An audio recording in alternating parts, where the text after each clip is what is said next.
Bonsoir tout le monde et bienvenue dans cette deuxième partie d'FAQ. Et ça va être finalement le même programme que précédemment. J'ai quelques questions en rab, j'ai aussi les questions de Sacha du 54 qui nous en a encore balancé une bonne pelletée. Je pourrais vous parler d'un livre que j'ai acheté récemment. J'ai aussi 2-3 petits trucs pour la chaîne à évoquer, aussi des films qui arrivent en théorie, c'est toujours compliqué, hein, mais en théorie l'année prochaine. Donc on a plein de choses, de sujets de discussion, et bien sûr, je vous ai le chat. Hier on l'a laissé en plan, mais on va continuer les questions de Sacha. Elle a été assez aimable pour m'en poser, c'était d'ailleurs le seul à m'en poser. Des questions, de nombreuses questions sur Sens Critique, donc c'est tout à fait normal que j'y réponde, même voilà, s'il y en a certaines où ça va être plutôt rapide. Par exemple, sa question numéro 8, un 5e Astérix en vue réelle est en cours de production et va bientôt sortir. Est-ce que tu verras le film? Est-ce que tu en feras une critique? Non, clairement non. Je ne vois pas pourquoi je devrais faire ce travail-là pour ce film-là. J'avais vu le premier au cinéma qui m'avait, assez plu, mais parce que j'étais aussi tout petit, donc il y avait un émerveillement de ce qui se passait. Mais les autres, ça a très vite cassé rapidement l'énergie de la bande dessinée, et pour prendre une autre direction, peut-être pas celle que je souhaitais, je ne sais pas. Mais le premier... mais toujours assez sympathique à regarder, mais même s'il est très artificiel. Les autres le sont encore plus, hein. C'est pas, on cherche pas à faire quelque chose de réaliste, mais ce que je veux dire par là, c'est que les autres font aussi beaucoup plus systématiquement de la rupture, de briser le 4e mur, et ça a tendance à m'irriter pas mal. On ne croit plus dans le pouvoir de la fiction, on est obligé de le casser. Ça, c'est très énervant. Je ne pense pas que le 5e soit, dans une autre lignée. Donc, pour moi, cet Astérix qui va sortir sera comme les autres. Et moi, je n'aurais pas envie de les regarder. Je n'ai même pas envie de reparler des précédents. Parler du 1 pour dire que j'aime bien parce que ça me renvoie à de l'innocence, au final, à un âge d'innocence. Bon, ce sera un peu rapide, hein. Mais je pense pas que je reviendrai sur les autres Astérix. Je suis revenu sur un Astérix. C'est Astérix chez les Normands.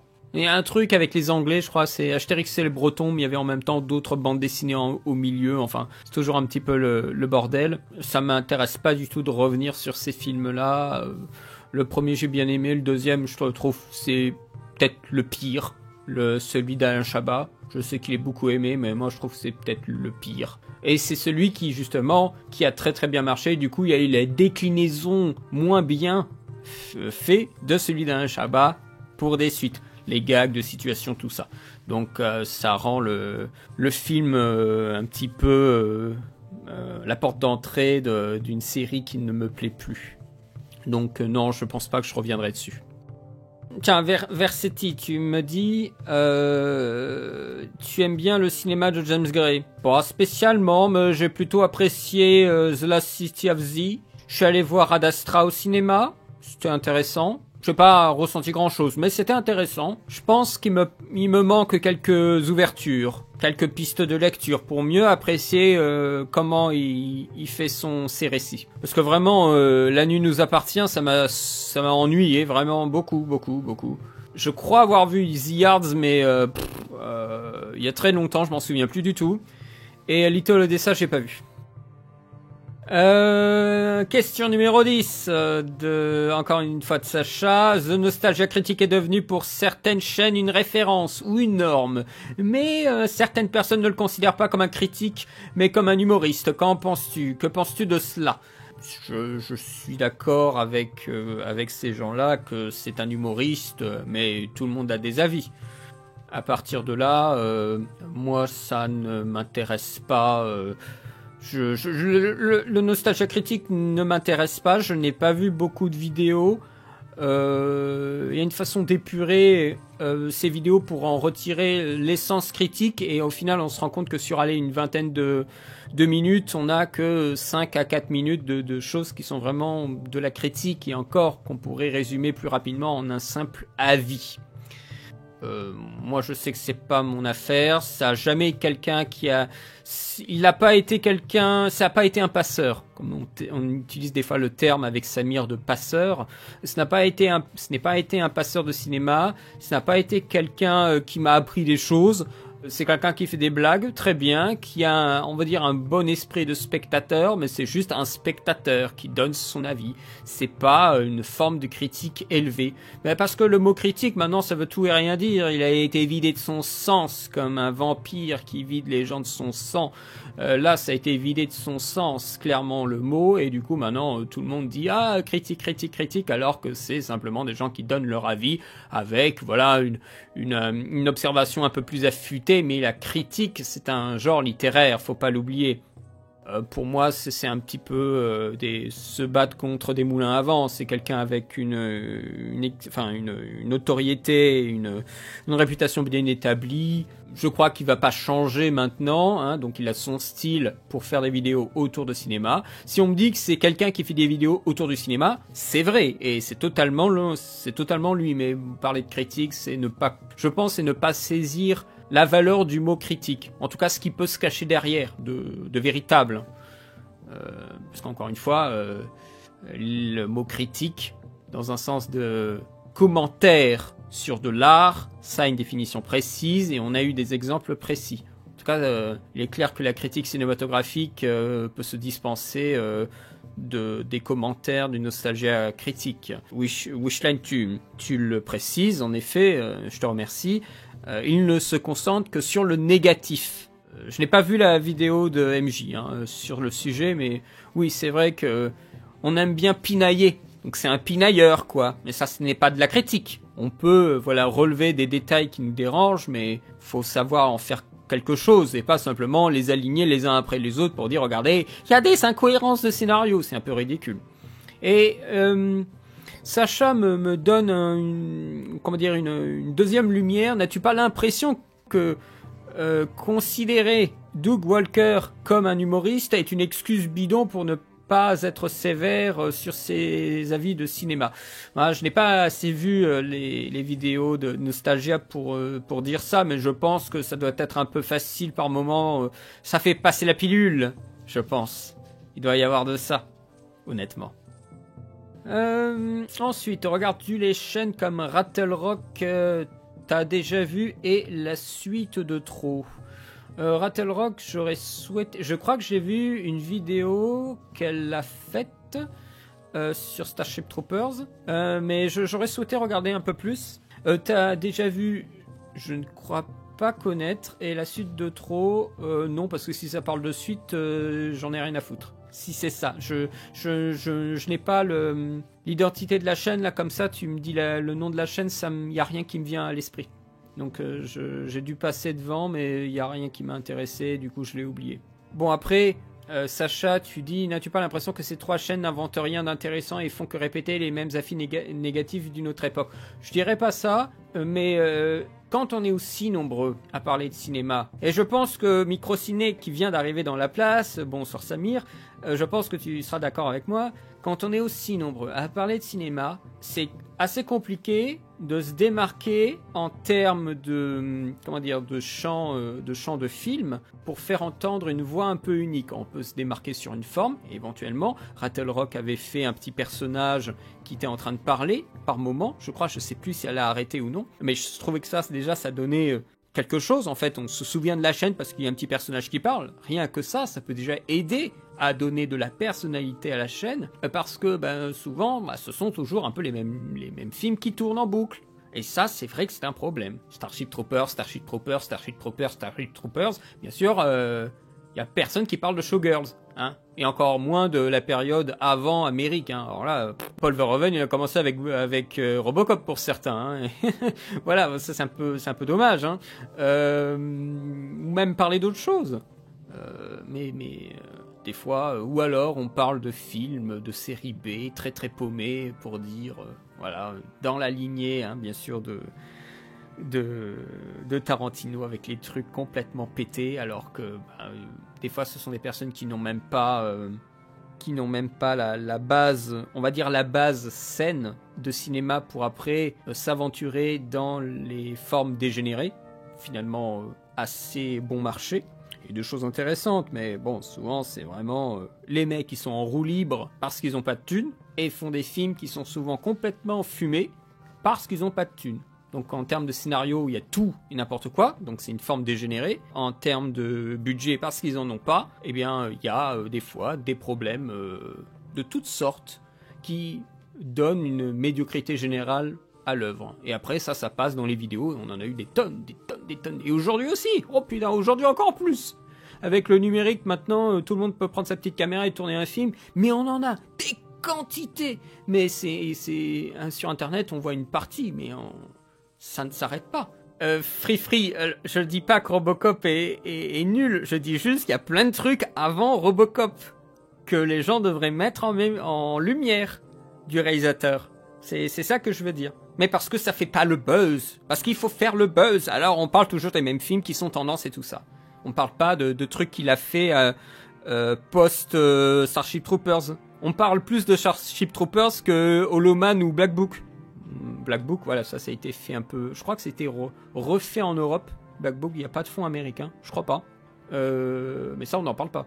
Bon. Je suis d'accord avec toi, Samir. Il y a encore beaucoup de travail à faire sur le fond, mais il y a beaucoup de gens qui se posent la question de la forme. Moi aussi, oh là là, je suis un des premiers à me questionner de la forme. Quand je vais voir des youtubeurs, mais aussi vis-à-vis de ma chaîne, j'aurais envie de créer une nouvelle forme.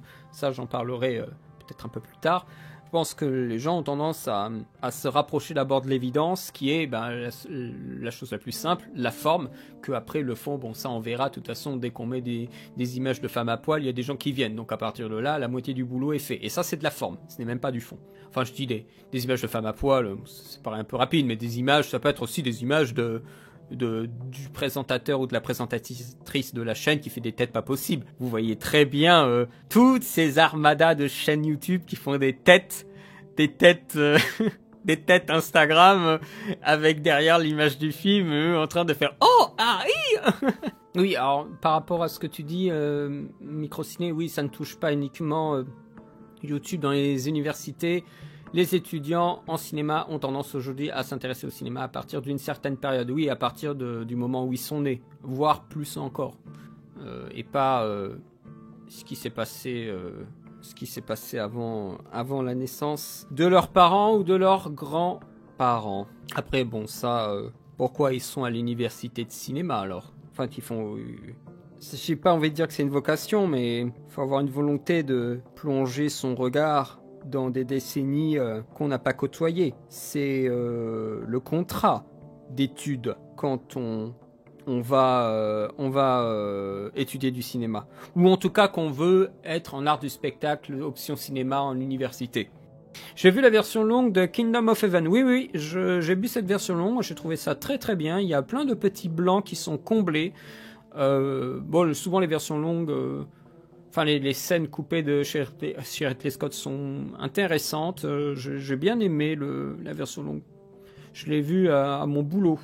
Il y a un petit moment, il y a 5-6 ans. Mais ça fait... Ah tiens, salut Nicolas. Mais ça faisait Instagram, ces filtres. C'est encore pire. Quand on n'est pas habitué à Instagram, moi je te dirais que non. Je pense que c'est des gens qui sont aliénés par les systèmes d'Instagram qui se permettent de dire ça peut-être un peu facilement. Moi qui n'ai pas Instagram, je dirais plutôt, et c'est ça en fait, c'est pas dans ce sens-là qu'il faut peut-être le voir Nicolas, c'est dans l'autre sens, c'est que des films avec des étalonnages forts ont influencé des gens qui ont créé tous ces filtres Instagram. Donc c'est plutôt les gens d'Instagram qui font la courbette devant justement des étalonneurs de cinéma et des images justement de films qui ont inspiré de tel ou tel étalonnage que tu as sur ces applications qui sont des applications récentes par rapport à la façon dont on filme dont Michael Mann filme les nuits, les étalonnages du Hobbit et tout ça. C'est plutôt dans l'autre sens qu'il faut le voir, parce que là on pourrait croire que oui, Instagram ça date d'il y a 50 ans, à tout le monde a copié sur Instagram. Non, c'est l'inverse en fait qui se passe. Je crois que ça, il faut pas l'oublier, que c'est pas dans le bon ordre là qu'on parle. Mais par contre, ça donne une sorte comment dire, d'homogénéité des images. Hein. Tu vois toujours le même bleu partout, qu'il soit au cinéma. Oui, parce que tout le monde copie, parce que c'est tendance, parce que ça fait parler, parce que c'est reconnaissable, parce qu'on connaît l'image, donc on a envie d'être toujours dans ces choses qu'on connaît, voilà, que ce soit chromatiquement parlant ou dans les sujets, tout ça. C'est pour ça, justement, tous les systèmes de recommandation, pour qu'on te recommande toujours les trucs que tu avais cliqués, les trucs que tu as aimés. Donc, toujours créer une bulle, en fait, une bulle chromatique, une bulle de forme, une bulle de fond, pour toujours que tu te rassures, pour toujours que tu puisses avoir tes repères. C'est comme ça maintenant. Voilà, on peut parler de Ridley Scott un moment. Je trouve que des gens qui ont commencé dans les années 70, c'est peut-être celui qui s'en sort le mieux, au vu des différents films quand même qu'il a fait qui sont assez différents. Peut-être c'est celui qui s'en sort le mieux avec Spielberg. Je ne m'intéresse pas spécialement. Je dirais que le cas de Ridley Scott, il y a eu quelque chose qui l'a vraiment changé. Je ne saurais pas dire à partir de quel moment, mais il est devenu assez cynique. Il préfère clairement les robots aux humains. La série, là qui a eu d'ailleurs une bande-annonce tout récemment, là pour la saison 2 de Raised by the Wolves, en témoigne. C'est clairement quelqu'un qui n'aime pas les humains et qui préfère la robotique. C'est quelqu'un pour qui la vie n'est pas une opération mystique mais un processus scientifique, c'est ce que nous montre Prometheus. Que l'humain n'est pas digne de confiance, qu'il est bête et qu'il fait jouer comme un être bête dans ses films. Je vous renvoie aux décisions humaines d'Alien Covenant. C'est aussi, et c'est là où je me pose peut-être la question du statut qu'il a avec Seul sur Mars, voilà. Le statut qu'a Seul sur Mars dans une filmographie générale là je dirais 2000, à partir de 2010, même peut-être un petit peu avant, de quelqu'un de misanthrope. Et là, clairement, les gens n'étaient pas prêts à recevoir les films à partir de Prometheus comme quelque chose de misanthrope, et même quelqu'un qui est athée, quelqu'un qui ne croit pas en Dieu. Exodus en est l'exemple clair, même quel que soit au-delà de Prometheus, au-delà d'Exodus, il y a eu d'autres films où clairement Dieu n'était pas Dieu est un robot. Alors en quelque sorte c'est le message de Covenant, hein. C'est quelqu'un qui a la tête d'un petit empire, hein. C'est un Anglais, faut pas oublier, c'est pas un Américain. Je pense qu'il cultive aussi cet aspect-là. Sociorama, tu parles de Cartel. Cartel, c'est aussi un film très misanthrope, hein. Si on est fasciné par la misanthropie de Ridley Scott, cette partie, la 2010 de son cinéma, elle est assez fascinante, et surtout se poser quelques questions de pourquoi il fait tout ça. C'est assez étrange. Je crois que c'est peut-être le seul réalisateur misanthrope qui actuellement continue à faire des films. Il est nietzschéen pour toi, Scott? Oula, je ne m'aventurerai pas dans ce débat-là parce que Nietzsche, je ne connais pas, ou à peine, hein, vraiment à peine.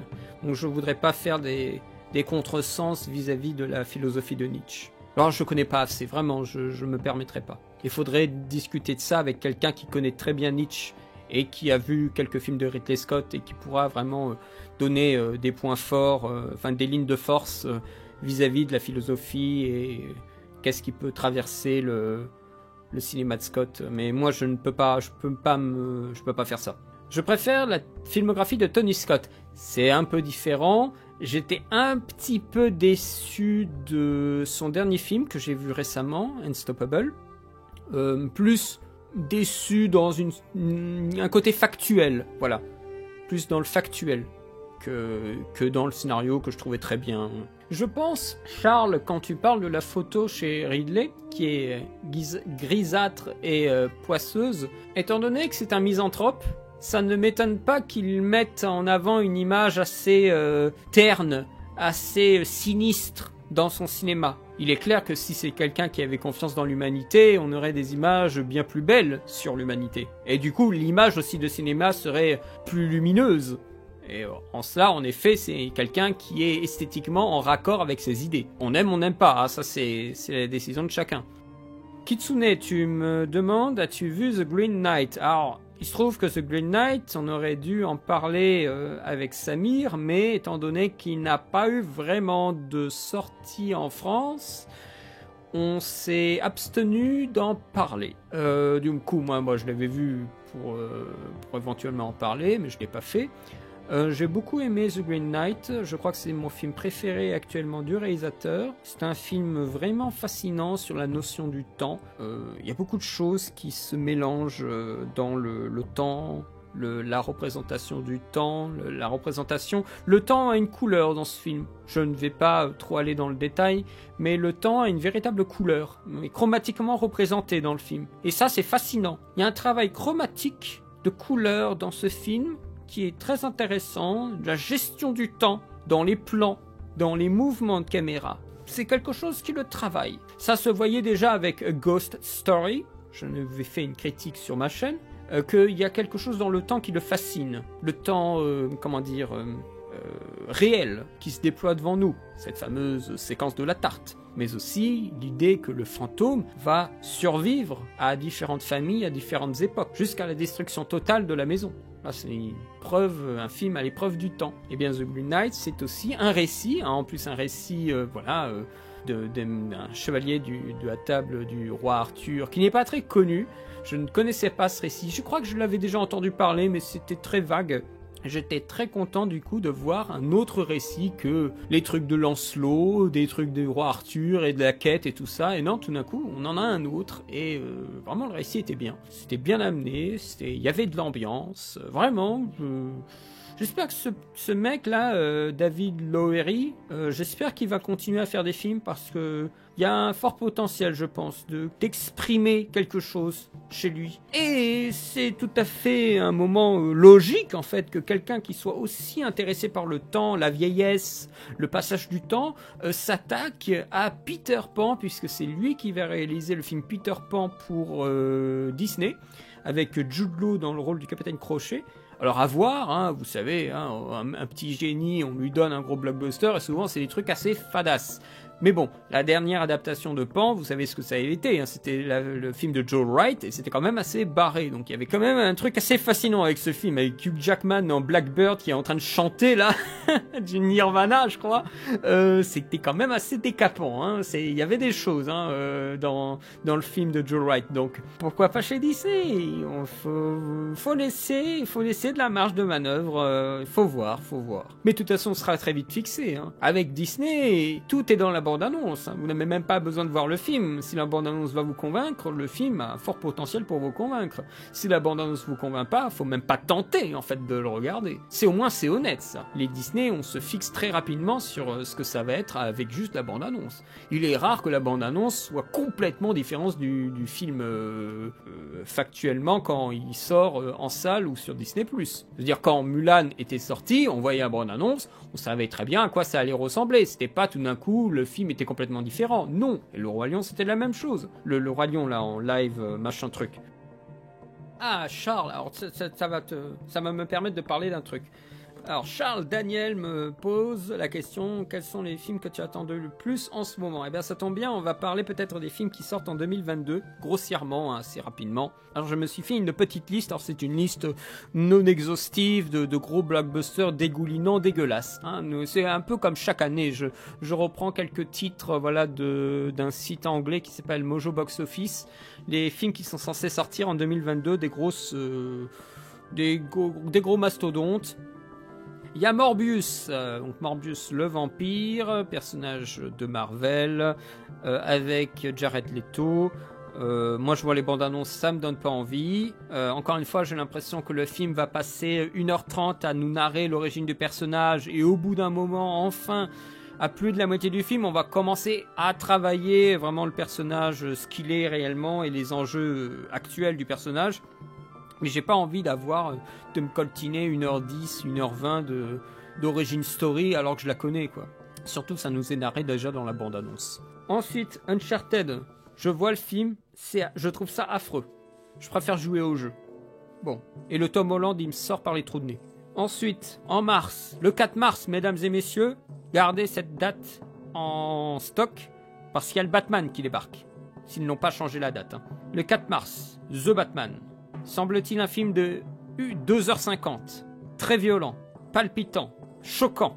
Très intéressé bien sûr de voir ce qu'a fait Matt Reeves. Ça c'est un film que j'irai voir, assurément. Ensuite, Doctor Strange et le Multiverse of Madness là. Bon, alors ça sent déjà le roussi pour le film parce que non seulement il y a des trucs qui ont fuité par des boîtes de Lego, vous tapez Doctor Strange Lego et vous serez spoilé, soyez prévenus, mais aussi que il y a 6 semaines de reshoot qui sont peut-être encore en cours maintenant. 6 semaines. Benedict Cumberbatch avait dit à ce propos que c'était comme s'il voulait refaire un nouveau film. Ça veut dire peut-être ce que ça veut dire. Sam Raimi ne peut pas faire des miracles si Disney lui court après. Donc moi j'espère que le film sera sympathique, qu'il se mettra un peu en danger, mais avec Disney ça paraît compliqué. Ce que je veux dire c'est que Sam Raimi peut faire le corporate. Hein. Il l'a bien fait avec le monde d'Oz. Hein. Faut pas l'oublier que c'est le monde magnifique d'Oz là. C'était de lui, hein. Et c'était un peu dégueulasse comme film. Hein. C'était dégueulasse esthétiquement. C'était pas agréable à regarder au scénario, mais c'était pas très intéressant à voir. Hein. Il y a juste le début qui est amusant. Thor 4. The Love and Thunder, ou un truc comme ça. Encore une fois, les grosses blagues. Waititi, Christian Bale, qu'est-ce qu'il vient foutre là-dedans? Peut-être qu'il y aura de quoi sauver, mais je n'ai pas trop d'espoir à ce niveau-là. Top Gun Maverick, rien à foutre. Je n'ai jamais aimé vraiment le premier Top Gun, pas ma génération du tout. Aucune sensibilité à l'Ubermensch, je devrais dire ça, au super mal là avec ses. Alors, Tarantino dit que c'est des trucs d'homosexuels, mais bon, c'est lui qui s'amuse avec l'essence des films, hein, bien sûr. Cette façon de découper les trucs d'avion, c'est tout ça, moi c'est pas ma génération du tout. Et moi, j'ai pas les trucs, voilà, un peu macho, en mode Americana, le super mal, tout ça. Moi, c'est pas des trucs qui m'intéressent, donc je suis vraiment passé à côté de la sensation du phénomène Top Gun et Maverick. Je vais pas me déplacer pour le voir, même s'il y a Jennifer Connelly, hein, mais bon, non. John Wick 4, le 3 m'a pas mal déçu. Je pense pas que j'irai voir le 4. Le 3 était un enchaînement de scénettes d'action que plutôt un véritable scénario. Et pourtant, il commençait bien. Hein. Mais au moment où le compte à rebours s'est arrêté, c'était fini et il n'y avait plus que des scènes d'action, une vitrine de performance et de performeurs, au point qu'il y a par moment un problème de rythme dans les combats et les trucs s'éternisent et à un moment, on s'en fout en fait. On s'emmerde. Tout simplement. Donc ensuite, Jurassic Park Dominion. Donc le Jurassic Park, vous voyez déjà l'erreur. Jurassic World Dominion. Donc le troisième réalisé par Colin Trevorrow. Le truc complètement daubé. On a déjà eu 5 premières minutes du Jurassic World. C'est une catastrophe. Si c'est vraiment ces 5 minutes qui vont ouvrir le film, c'est une catastrophe. Parce qu'on commence avec, voilà... un très très beau panorama de 3-4 minutes sur la préhistoire, enfin l'âge des dinosaures et tout ça, et tout d'un coup on a un fondu au blanc et on a 65 millions d'années plus tard. Mais qui fait encore ça aujourd'hui? Qui fait encore des trucs dégueulasses comme ça aujourd'hui? Il aurait fallu justement casser cette image de préhistoire, d'âge du Crétacé ou du Jurassique, avec tout d'un coup une bagnole comme ça qui passe dans le champ. Pour dire, toute cette ambiance un peu de la terre des dinosaures, en fait c'est notre terre. Mais bien sûr le mec il peut pas le faire parce que c'est un tâcheron. Mais oui les amis, c'est un tâcheron Trevorrow. Donc pourquoi j'irais voir un film d'un tâcheron? Pourquoi j'irais au cinéma pour voir le film d'un tâcheron? Il fait mourir, et ça c'est dans le début du prologue, hein. Il fait mourir le T-Rex, et après 65 millions d'années plus tard, il y a le T-Rex qui se fait courser. Par des hélicos qui essaient de le choper et tout ça. Mais le mec il a rien compris. Il aurait fallu faire gagner le T-Rex sur son duel pour dire le T-Rex c'est le prédateur ultime, pour après qu'on se rende compte que 65 millions plus tard, toute sa puissance et toute sa masse ne lui servent à rien contre les hélicoptères et la technologie des hommes. Pour dire que finalement le prédateur ultime devient la proie à notre ère. Mais bien sûr, si le mec avait un petit peu de jugeote, il l'aurait fait. Mais le mec est un con. Donc forcément... il sabote déjà ses 5 premières minutes. Alors ok, fan service, ah là là, le T-Rex, ah là là, Sam Neill, yes. Il y a vraiment des gens qui sont sans intelligence qui iront vers ce genre de film. Hein. Les gens qui sont un petit peu intelligents, ils vont pas regarder ça. Ils vont pas mettre de l'argent avec des trucs comme ça. Moi, je voudrais que le film il se vautre pour qu'on arrête de nous prendre comme ça par le bras. Hey, viens, il y a Sam Neill qui revient pour faire Alan Grant. Avec sa chemise bleue, je suis sûr qu'il sera en chemise bleue, mais c'est ridicule. C'est ridicule. Ensuite, un autre film ridicule aussi, Black Panther, Wakanda Forever, quoi. Oh, le sous-titre, paye ton sous-titre. Oh là là, avec le mec qui sera en numérique dégueulasse, qui sont même pas capables de faire des copies d'acteurs corrects. Vous regardez le Mandalorian, le Luke Skywalker est dégueulasse. La princesse Leia dans Rogue One, elle est dégueulasse. Le Tarkin, il est dégueulasse. Et vous allez me faire croire qu'ils vont reprendre l'acteur et le mettre en numérique et tout ça. Mais ça va être affreux. Ou alors ils vont dépenser une fortune pour qu'il soit réussi et tout le reste sera pourri. Les seuls qui ont pu réussir un truc à peu près correct, et c'est même pas Disney, c'est la Warner pour Blade Runner avec Shen Yang. Et encore, Shen Yang, elle faisait pas grand chose, elle bougeait pas beaucoup. Hein. Donc les visages, on pouvait les caler et faire en quelque chose, en gros, que c'était convenable. Et ce moment était réussi. Mais... oh, le Wakanda Forever. Paye ton film pour des minorités, je suis désolé. Hein. C'est un film de noir pour les blacks. Hein. Alors à partir de là, quand on aura arrêté de faire des films de ghetto, quoi. Des films faits par des blacks, pour des blacks, plutôt que faire un film où il y a tout le monde là-dedans, bah, on aura peut-être avancé. Et puis bon, si c'est pour faire un film sur un tyran, parce que je le rappelle, c'est un mec qui prône le renfermement civilisationnel, hein, parce que c'est finalement ça. Hein. Je ne sais pas si vous vous êtes rendu compte que ce qu'il fait à la fin, plutôt que d'agir en tyran qui veut exposer au monde la puissance du Wakanda, l'actuel Black Panther, il a dit non, on va rester entre nous et les autres on les emmerde en fait. Parce que c'est ça la fin du film. Donc bon, hein, les nationalistes à la gomme, ils devraient prendre Black Panther comme porte-étendard. Hein. Moi j'ai pas envie de voir des films comme ça. Hein. Et en plus, les films sont même pas terminés aux effets spéciaux. Le film est sorti en salle, les effets spéciaux n'étaient pas terminés. Moi, j'ai pas envie de voir des bouts de films. Hein. Surtout que c'est des films qui ont tellement d'effets spéciaux que, à un moment, on se rapproche plus de films d'animation. Hein. Et il y a des séquences dans le premier Black Panther, c'était du film d'animation. C'était pas, je voyais plus du film, là, je voyais de l'animation. Et moi, ça m'irrite. Tout ça m'irrite. Et du coup, Black Panther, allez hop, à la trappe. Expendables 4 sort en 2022, ça me surprendrait. À mon avis, il est plutôt en 2023. On est d'accord que le film a rapporté de l'argent et du coup ils font des suites, mais après il y a tout l'ambiance esthético-politique qui va avec, moi je n'aime pas et du coup qui me donne pas du tout envie de suivre le projet, d'avoir de l'intérêt à aller voir le film en salle. Ensuite, Black Adam avec The Rock. Bon, on a vu qu'un tout petit teaser. Je sais pas à quel point ils vont nous le faire paraître vraiment méchant et après tout d'un coup c'est juste un mec gentil, je sais pas. Faut en voir plus. Je peux pas me prononcer, mais il est censé sortir cette année. Enfin, l'année qui arrive. Indiana Jones 5. Alors, James Mangold, il fait pas des trop mauvais films. Ford vs Ferrari, c'était bien. Enfin, je considère assez... Ça menait sa barque. Indiana Jones 5... Oh, je pense qu'Harrison Ford il va nous faire un peu pitié, ça va être un peu dommage de le voir comme ça se déplacer tout lentement, ça va être dur, je pense.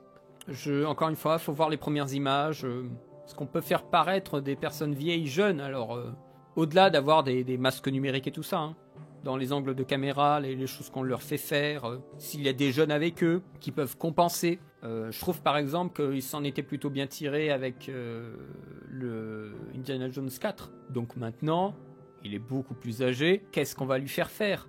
Ouf, moi j'ai un petit peu peur. Hein. Mais avec un bon réalisateur, on peut trouver des choses. Faut voir. Mission Impossible 7. Tom Cruise, toujours plus loin, toujours plus fort, en faisant péter un train et faisant des cascades à moto. À voir, franchement, si le mec il continue sur sa lancée et qu'il nous fait un truc à la Fallout là, à la scène de fin de Fallout, c'était sensationnel. J'ai adoré la scène de fin de Fallout là. quand il est sur l'hélicoptère et tout ça. Alors ça, là, ça c'était du spectacle. Ah, j'étais bien dans la salle, j'étais bien dans mon siège, je dis allez, let's go. Ça j'ai vraiment adoré. Ah oui, j'ai beaucoup aimé Fallout, donc si les mecs ils ont un bon scénario, les choses vont tout seul. Hein. Et Tom Cruise, il sait que c'est sa grosse licence, donc il va pas la gâcher. Je pense qu'ils font le meilleur travail qui soit. Il y aura aussi le nouveau Spider-Man Into the Spider-Verse 2. Alors il sera pas réalisé par les mêmes, mais il y aura les gars à la production qui seront là pour protéger un petit peu leur bébé. Encore une fois, s'il y a une ambiance comme dans le premier, moi j'achète et j'irai voir tout de suite. On n'a, je crois, aucune image encore, mais quand ça pointera le bout de son nez, j'irai voir. The Flash, encore une fois on a vu un trailer qui m'a pas vraiment intéressé, on voit des morceaux de cap de Batman et la Batmobile, bon, qu'est-ce qu'ils en feront, on n'en sait rien, moi je ne sais pas, je veux voir plus, mais pour l'instant j'ai rien vu qui m'intéressait, de même que pour Aquaman, il est censé sortir, fait par James Wan, mais on n'en sait pas plus. Et en toute fin d'année, il y a un film, s'il n'est pas encore repoussé, je crois qu'il a été repoussé, mais je ne suis même plus sûr. Un film que je pense beaucoup de gens attendent depuis son premier en 2009, qui est Avatar. Avatar, deuxième du nom. Tout le monde, je pense, voudra voir ça, parce que le mec, il a mis plus de 10 ans pour le faire. On a eu un avant-goût de ce que serait la performance capture avec Alita Battle Angel, parce qu'on utilisait la même technologie pour Avatar et pour Alita. Et il faut dire que la performance capture d'Alita, elle est assez impressionnante. Avatar 2, ça c'est un film que je vais couvrir.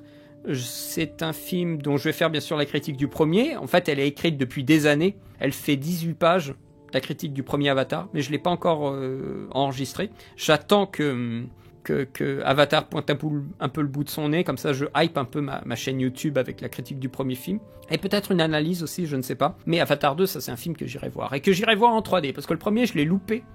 S'il sort en salle en 3D, j'irai le voir en 3D, parce qu'il paraît que la 3D elle est exceptionnelle, et j'ai envie de croire, il faut de la croyance, voilà. Au départ, je l'avais déjà dit sur cette chaîne, mais au départ, et j'ai même des clips de moi tout jeune qui parlent d'Avatar en 2009, qui dit que c'était de la merde et tout ça. Je disais que oui, Avatar, c'est des mecs qui font de la programmation et c'est pas du cinéma parce que c'est pas du réel. C'est un peu rapide de le dire comme ça. J'ai appris à considérer le film et à aimer le film. Donc à partir de là, je veux croire au temps passé à écrire le scénario, au temps passé à développer une technologie et autant passer à faire une deuxième pièce d'une fresque. J'espère juste qu'il aura été toujours très vigilant au scénario et qu'il ne nous fait pas poireauter pour finalement un spectacle, pour dire à la structure. Parce que tout va se jouer au scénario, je suis sûr que les effets et tout ça, ça va être très très bien, mais qu'au scénario on ne va pas être trop déçu, parce que quand on voit qu'il disait que les choses qu'il a un peu chapeautées ces derniers temps, comme les Terminator et tout ça, c'était vraiment pas bon du tout. Alita s'en sortait mieux. Mais le problème, c'est que on avait donné un très bon scénario à un mauvais élève. Le mauvais élève, il a essayé de faire un peu comme le bon élève, mais sauf que il avait un peu de mal.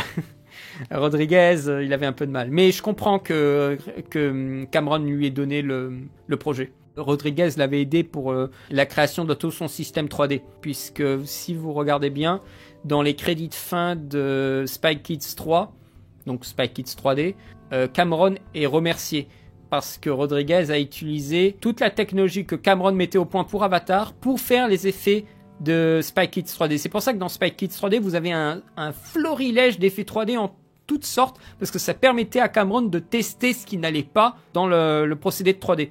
Pour faire après un truc impeccable pour Avatar. Donc littéralement, Spy Kids 3D a été un laboratoire à 30 millions de dollars pour l'élaboration d'Avatar. Donc Spy Kids 3D a quand même beaucoup de liens avec Avatar, bien plus qu'on pourrait le penser. Et en cela, justement, Cameron doit quelque chose à Rodriguez.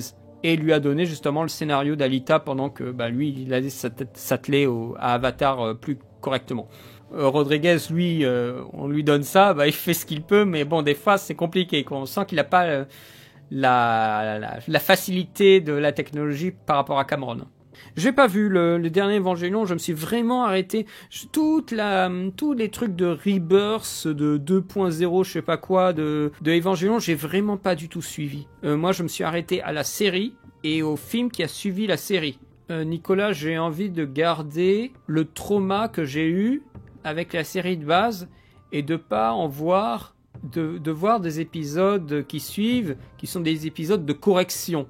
Parce que là, il avait le temps de fabriquer mieux le récit, de terminer des axes de personnages, de les terminer comme il l'aurait peut-être souhaité, de corriger des idées et tout ça. J'ai pas envie de revoir, de voir le mec qui revoit sa copie, tu vois. J'ai envie de garder ce côté fragmenté, ce travail bâclé, pas terminé à la fin de la série, ce film qui ne donne pas de réponse, ce film qui nous laisse dans le blanc, qui nous laisse dans le mal, qui nous laisse dans l'angoisse. Parce que ce qui est clair, c'est que la série Evangelion a été faite par quelqu'un qui était en dépression.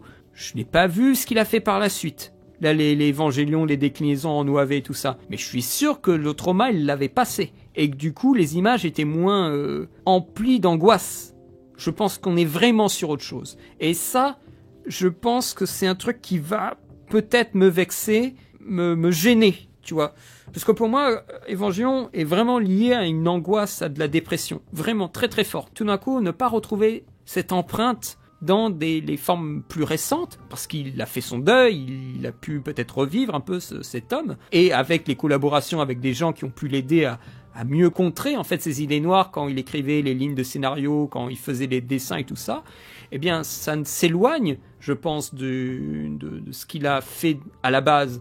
Et du coup, j'aurais l'impression, pas d'une trahison, mais vraiment d'un décalage qui va me perdre, et je crois que je n'ai pas envie de ça. Il y a un mec qui peut peut-être me convaincre qu'il faut les voir, et il me dira aussi dans quel ordre il faudrait les voir, c'est mon frérot. Parce que c'est mon frérot qui m'a montré Evangelion la série, et si lui me dit un moment, écoute, tu peux commencer par ce truc-là, après t'enchaînes comme ça, et tu verras, c'est super bien, et lui, je lui fais aveuglément confiance sur de l'animation japonaise, parce que c'est lui qui m'a, initié à l'animation japonaise. J'avais vu les Visions d'Escaflowne sur Canal+, et Monster sur Canal+, tout seul, mais après, on a vu beaucoup de séries ensemble, et l'ouverture à qu'est-ce que c'est que l'animation japonaise, clairement, c'est lui qui l'a fait, et je l'en serai toujours reconnaissant. Donc, si lui me donne le tempo, je le suis. Mais tant qu'il me le dit pas, parce que lui, peut-être, il veut aussi garder ce côté traumatique d'Evangelion en tête plutôt qu'une nouvelle version. Moi, je ne suivrai pas. Je pense que je le vois comme ça. Bon, moi, c'était très important de cette série a posteriori, pas immédiatement quand je l'ai vue, mais a posteriori, c'était un truc qui m'avait vraiment saisi. Et j'ai envie de garder cette impression. Terminé sur les questions de Sacha, comme ça ce sera fait. Il me pose une question vis-à-vis de Roma, d'Alfonso Cuarón, qui semble-t-il est sorti en DVD Blu-ray. C'est Netflix qui a fait une sortie DVD Blu-ray pour Roma. Et me pose la question, pourquoi cette entreprise ne s'amuse pas à sortir tous ses films et séries TV en DVD Blu-ray. Là, ça me déçoit un petit peu. Ça paraît évident, en fait, que pour des logiques d'entreprise, il faut garder des exclusivités.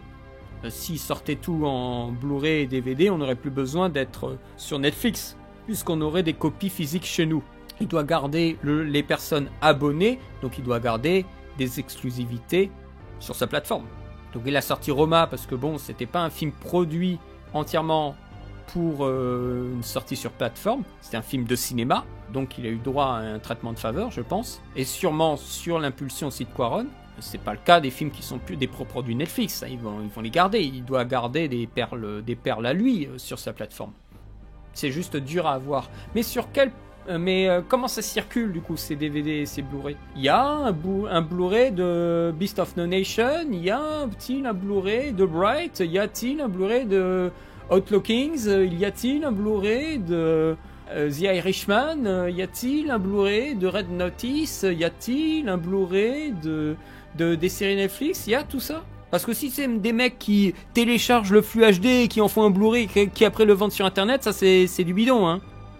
Enfin pour moi ça me semblerait étrange que l'entreprise s'amuse à faire ça, ce serait plus logique qu'ils gardent les exclusivités pour lui, quoi, pour garder les gens sur leur plateforme. Ensuite, question suivante. As-tu vu les films du Dogme 95 ? Donc le Dogme 95, qui est le dogme là d'un cinéma un petit peu minimaliste, on va dire, si je me trompe pas, avec Vinterberg et Von Trier. D'après une ancienne vidéo de Matt, ce genre de cinéma avait pour but de rivaliser avec les blockbusters, mais alors là on parle peut-être pas de la même chose. De rivaliser, je pense pas que ce soit le bon mot, mais comme le dogme a duré 10 ans, doit-on considérer ce mouvement comme un échec ? Je pense pas qu'il a été un échec pour les gens qui l'ont initié, puisque pour eux ça a changé quelque chose dans leur vie, donc ça a été sûrement un succès pour eux, parce que ça les a fait avancer dans la vie et dans leur parcours de cinéma, mais faut dire que ça a pas laissé beaucoup d'enfants, ça a pas laissé un grand héritage, le dogme. Donc bon, c'est bien joli pendant 10 ans, mais il n'y a plus grand chose qui transparaît maintenant, hein. Et puis les gens faisaient du réel avant que ça soit du réel, hein. Enfin avant qu'ils s'en mettent. Donc c'est plutôt eux qui avaient une impression qu'il y avait quelque chose à changer, mais en fait c'est qu'ils regardaient pas du bon côté, je pense. Ensuite, question suivante, il en a plus que 2, allez let's go. As-tu vu toutes les suites de Disney sorties en vidéo ? Non, certainement pas. Quelles sont celles que tu as trouvées correctes et regardables et qui mériteraient une critique sur ta chaîne ? Bambi 2, je trouve que Bambi 2 est convenable. Peut-être, j'allais dire Mulan 2. Et encore, c'est pas dit. Mais je trouve Bambi 2, oui, tout à fait. Je les ai pas tous vus, hein, vraiment loin de là. Je pense que Aladdin, le deuxième Aladdin, pourrait être sur la chaîne. C'est possible. Après, des suites... Enfin, Bernard et Bianca au pays des kangourous, c'était une suite de cinéma, hein, mais c'était une suite.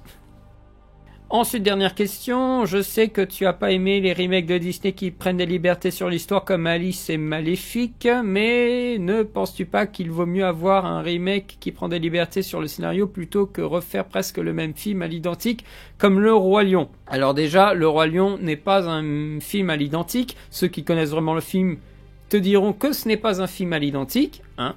Bon, ça c'est une chose. Oui, on peut prendre des libertés, mais y a des choix scénaristiques qui sont bêtes. Ou dans ce cas-là, on s'éloigne tellement des éléments constants du scénario de l'original que ça peut brusquer, ça peut faire du mal. Quand dans Maléfique, c'est Maléfique qui donne, je crois, son amour à Aurore et plus le prince, moi ça me choque. Alors oui, ok, progressiste machin, mes couilles sur la table, mais ce n'est plus le récit en fait, on parle d'autre chose là. Donc, ce n'est plus un récit de prince en fait. Et ça, c'est une constante dans Disney. On est sur des récits de princes. Alors si vous voulez un récit qui soit différent où l'amour peut être traité différemment, La Belle et la Bête. Sauf qu'ils l'ont foiré, avec encore d'autres choses. Donc il y a la constante et les variantes. Les variantes, on peut les modifier, les constantes, il faut les laisser. Je préférais presque qu'ils fassent un environnement urbain moderne, avec le conte, que nous remettre le trip moyenâgeux, mais nous défoncer absolument le cœur du récit. Surtout pour des scènes aussi iconiques. Je te remercie, Sacha, du 54 pour tes questions et toujours ta présence, hein, année après année. Tu es toujours présent et ça, c'est très aimable de ta part d'être là et de veiller au grain sur Sens Critique. Merci à toi. Je vais parler d'un autre sujet. Attendez que je le chope. Il est lourd en plus.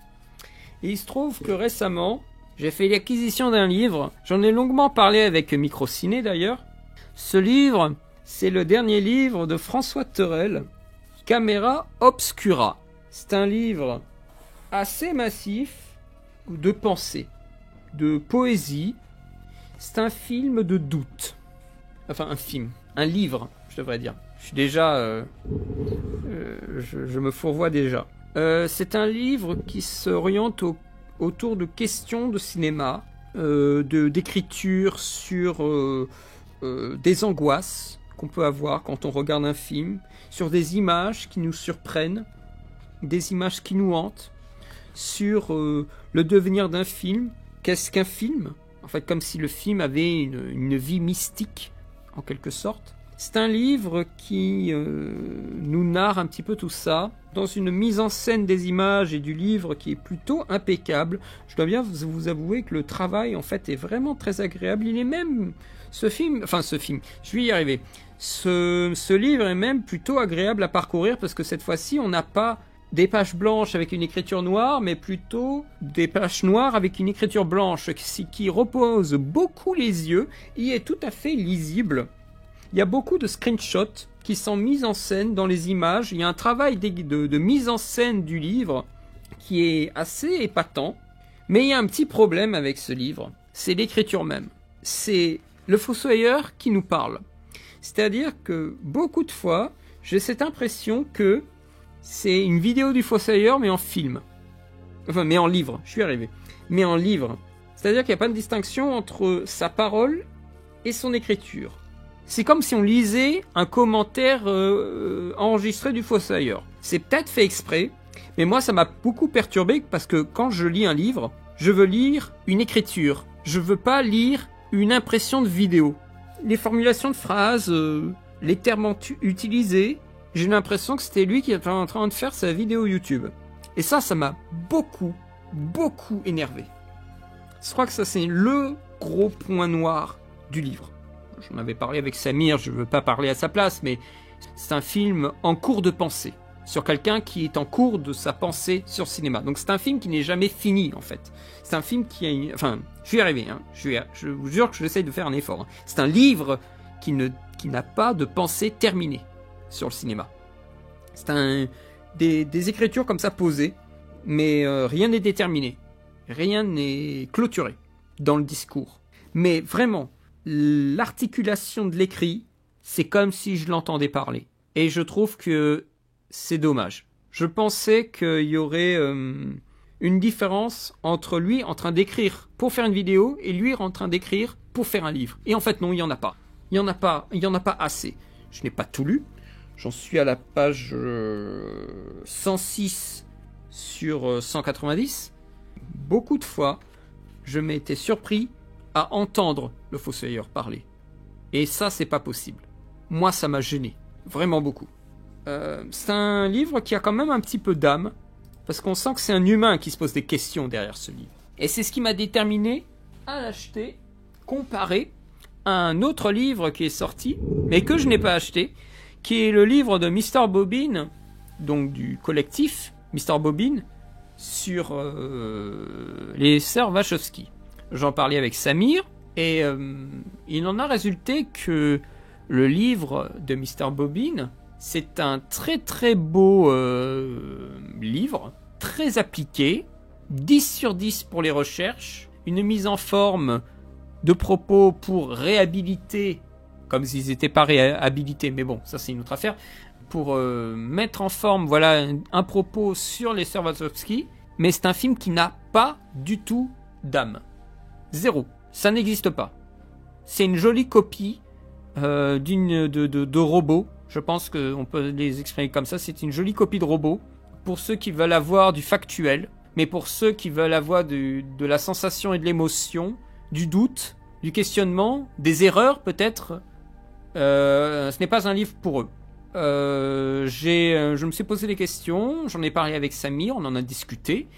J'ai pu aussi trouver le livre de François Thorel à la Fnac, donc j'ai pu un peu parcourir pour jeter un coup d'œil sur ce que c'était factuellement. 190 pages, dans un format aussi gros aussi, ça a quand même du volume, hein. Parce qu'on se posait la question, est-ce que le contenu vaut la peine des 30 €? Parce que le livre m'a coûté 30 €. Je pense que ça peut être le cas. Je n'ai pas assez d'expérience dans l'écriture et la lecture pour être formel sur le fait que ça les vaut ou non. Mais moi, j'étais satisfait. Peut-être que je suis un bon public aussi à ce niveau-là, vis-à-vis des écrits de cinéma. Donc je pense même que les sœurs Wachowski, ça m'aurait plu aussi, peut-être. il est clair que... Alors, amusant que tu dises ça, Close, sans Fossoyeur, pas de Bobine. Eh ben, désolé de te décevoir, mais Mr. Bobine existait avant le Fossoyeur, et Durandal existait avant le Fossoyeur. Donc... encore une fois, c'est très amusant que tu dises ça. Pas de Durandal, pas de cinéma français sur YouTube, c'est faux, mais et je suis bien placé pour le savoir, puisque moi je suis quelqu'un qui a fait des vidéos sur le cinéma avant Durandal. Je tiens à préciser quand même que Durandal a bénéficié de son public du Démon du Rire pour faire sa chaîne YouTube. Donc bon, tu pars avec une sorte de cheat pour avoir du succès. Il est clair que ça facilite les entrées. Il y a eu des gens qui étaient là avant ces gens-là. Faut pas oublier que c'est pas c'est pas eux qui ont initié quoi que ce soit. Il y a des gens qui étaient là avant. Après, ces gens avaient du succès ou non, ça, il est clair que non. Mais ce qui est clair, c'est qu'il y avait des gens avant eux. Voilà. Et il y a des gens qui sont encore là. Michael J avait commencé avant beaucoup d'entre nous. Moi, j'avais commencé avant beaucoup d'entre nous. Mathieu Blom, qui est encore là aussi, était là depuis un sacré moment. Et faisant, je veux dire, des vidéos sur le cinéma. Hein, parce qu'il y a beaucoup de gens qui ont commencé bien avant et tout ça, mais ils faisaient pas de vidéos, ou extrêmement peu. Ils faisaient des courts-métrages, des trucs comme ça. Mais au bout d'un moment, ça s'est professionnalisé, ça s'est systématisé. Et c'est devenu les chaînes qu'on connaît aujourd'hui. Oui, il a gagné. Salut Straight, j'espère que tout se passe bien pour toi et que voilà, avec le Covid et tout ce bazar, tu as aucun problème. Je te souhaite bien le bonsoir. Ah oui, Mr. Bobine a gagné en visibilité depuis 2 ans. Oui, ça fait plaisir. Les sujets qu'il fait, certaines fois, c'est vraiment très intéressant ce qui est dit. En France, on est en retard. Oui, c'est possible. En 2020, oui, il y a un sursaut à cause du Covid, je pense. Il y a vraiment un truc qui s'est déclenché avec tous les gens qui ont tenté, qui ont sauté le pas. Maintenant, il faut voir comment les choses vont se stabiliser. Il y a des gens qui vont arrêter, des gens qui vont continuer, des gens qui vont se lasser, des gens qui vont faire des burn-out, des gens qui vont tout d'un coup monter en flèche. Oui, je suis d'accord avec toi, Kitsune. JDG en cinéma, c'est catastrophique. Bon, au point même qu'un génocide s'en était fait un petit plaisir. Non, mais le truc sur Ad Astra, c'était n'importe quoi. C'est une petite vidéo pour donner un avis, c'est tout, mais vraiment rien de plus. Hein. Il faut vraiment le prendre pour rien d'autre. Hein. Ne me lancez pas dessus, mais Nexus 6, c'est le plus gros arnaqueur de l'histoire de YouTube. Hein. Oh putain. Oh mon dieu, cette arnaque. Et les gens tombent dans le panneau, hein. Je tiens à vous rappeler que le Nexus 6, il a participé à un quiz de science-fiction. C'est censé être une chaîne spécialisée dans la science-fiction. Le mec n'avait même pas reconnu la musique de Matrix, quoi. Un vieux quiz, une vieille vidéo. Hein. Vous savez, les vidéos qu'on ne relaye pas parce que ça nous humilie. Là, il s'est fait humilier dans le quiz. C'était pitoyable. Hein.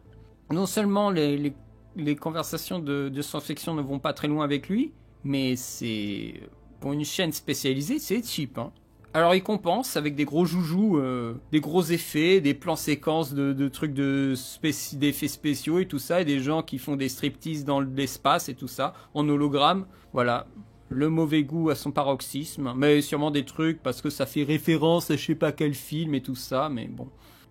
Bon, tout ça, c'est quelqu'un qui s'agite beaucoup, mais c'est en aucun cas...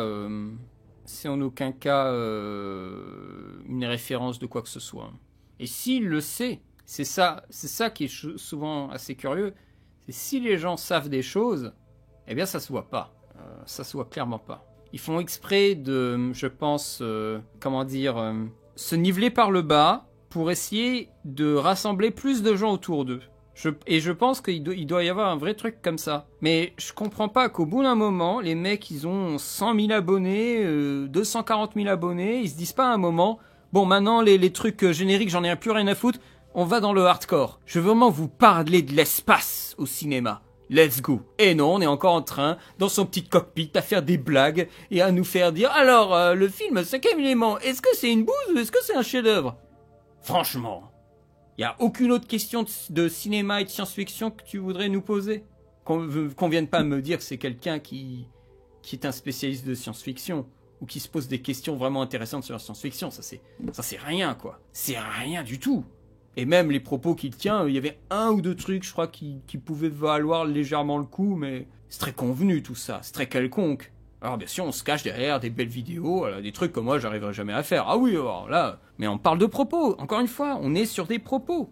C'est les propos qui nous restent, hein. Mais bon, encore une fois, il y a des adultes qui ont un petit peu de connaissances, ou juste un peu de recul.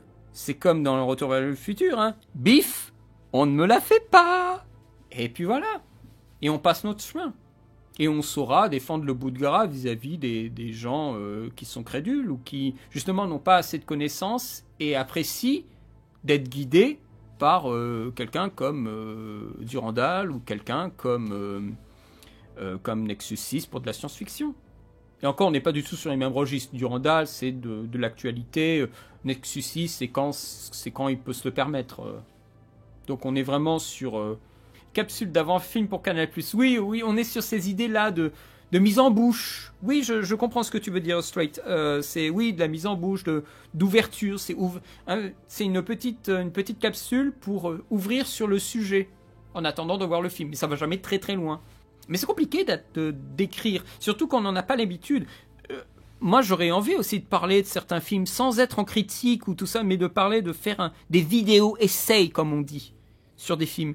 Et je suis sûr que les premiers, ça va être nul à chier. Mais parce que il faut que je travaille une écriture, en fait. C'est pas facile à acquérir, hein. Et il y en a qui mettent beaucoup de temps pour acquérir, en fait, une finesse dans le propos. Et d'autres qui mettent très peu de temps, qui ont besoin d'une ou deux vidéos, et la troisième, elle est parfaite. Et après, il roule tout seul. Je pense que le Nexus 6, du fait qu'il a beaucoup de notoriété et que ça marche plutôt bien pour lui sur Tipeee et tout ça, il se pose pas plus de questions. Il se laisse porter par les petits gags à la Zegema Beach, et tout ça, des petits clips, des petits trucs comme ça, là. Il est en safari, voilà, des petits machins qui marchent bien, qui sont, voilà, gaguesques, sujet à même, Twitter, Instagram, tout le bazar, hein, la TikTok, et ça lui suffit. Et il s'amuse avec la science-fiction et son concept de chaîne. Et ça s'arrête là. Mais il est clair que si je veux entendre parler de science-fiction, je vais pas le voir. C'est des effets d'annonce, ça. C'est des effets de vitrine. Mais derrière, il n'y a pas ce que je cherche, en fait. Donc c'est juste, faut être conscient que c'est de la vitrine pour faire du show et que les gens qui veulent des propos, ils vont pas aller le voir, c'est tout. C'est juste, il faut se rendre compte de ça. Mais ce qui est chiant, c'est que lui-même ne le dit pas clairement. Voilà, pour des gens qui sont ultra balèzes, là, ma chaîne, c'est peut-être pas pour vous. Moi, je l'ai pas entendu dire ça, hein. Je crois pas, hein. 5e question. Dans certaines de tes FAQ, tu as dit que tu aimais Highlander 2 et le Batman de Joel Schumacher, particulièrement le Forever. Mais pourquoi n'as-tu pas fait de critiques sur ces films pour les défendre? Est-ce par un manque de temps ou tu n'as pas encore des arguments solides et intéressants? Je pense que ce sont les deux. Si je venais à discuter de ces deux films, à en faire formuler une vidéo, je souhaiterais que cette vidéo elle soit très claire, d'avoir des arguments bien solides, parce que ces films peuvent se faire attaquer assez rapidement, et donc je souhaiterais que ce soit plutôt fait en béton. Et je voudrais que ce soit aussi des vidéos convenables, plus pour Highlander 2 pour le coup, mais je me suis pas encore posé la question de la forme. Toujours ce problème de forme sur YouTube, tu le sais. Donc pour moi, c'est plus une affaire de prendre le temps d'écrire dessus, de formuler une structure autour pour après développer un propos. Et puis bon, pour Highlander 2, j'ai 6 versions différentes du film, ça risque d'être compliqué de travailler autour. Donc je dirais pas que ça me manquerait d'arguments solides si je me mettais à écrire, je pense que non. Forever a largement assez d'arguments pour être considéré comme plutôt un bon film. Highlander 2 aussi, mais il faut les formuler d'une certaine façon pour qu'elles soient bien réceptionnées. C'est juste une affaire d'écriture. Ça prend du temps.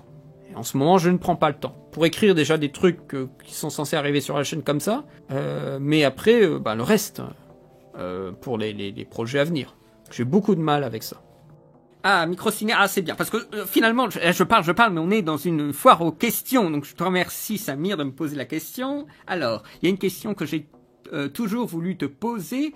Est-ce qu'il y a eu des moments dans ta vie où les images ne suffisaient plus à accepter ton existence? En gros, va chier le cinéma. Où j'en ai eu marre où il y a des confrontations de films qui... Non, ça m'est pas encore arrivé, je crois, de mémoire. Ce qui est arrivé des fois, c'est des ralentissements de rythme ou des moments où j'ai vraiment basculé sur autre chose et j'ai vu peut-être un film sur 2 semaines, tu vois, c'est des trucs comme ça où je me coupe littéralement de...